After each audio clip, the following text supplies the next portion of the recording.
on a cut in the EU budget before the negotiations have begun. We have to make cuts in budgets because we're dealing with a record debt and deficit they left us. But if he wants to talk about consistency, perhaps he can explain why his own members of the European Parliament voted against the budget freeze that we achieved last year. Perhaps he can explain why the Socialist group in the European Parliament that he's such a proud member of are calling not for an increase in the budget, not for a freeze in the budget, but for a €200 billion increase in the budget. And while they're at it, they want to get rid of the rest of the British rebate. Is that his policy? Ed Miliband. It's good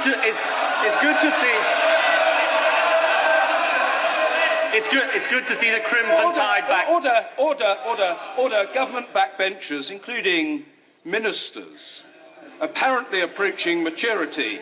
They've really got to... No, I fear not. They've got to tackle their behavioural problems before it's too late. Ed Miliband. Well, he's certainly getting very angry, Mr. Speaker. Maybe that's because he's worried about losing the vote this afternoon. And the reality is, our MEPs voted the same way as his on the motion before the European Parliament 10 days ago. The reality is this: he can't convince anyone on Europe. Last year, he flounced out of the December negotiations with a veto, and the agreement went ahead anyway. He's thrown in the towel even before these negotiations have begun. He can't convince European leaders. He can't even convince his own backbenchers.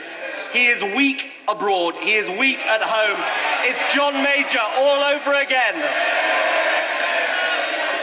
His position is completely incredible. He says he wants a cut in the EU budget, but he doesn't sanction a veto.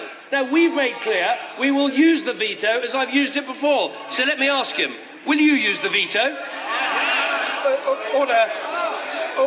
I won't be using the veto, and I would ask the Prime Minister. It was about the 10th time I've asked him to respect parliamentary procedure in these matters. Caroline Noakes. Thank you, Mr. Speaker. The South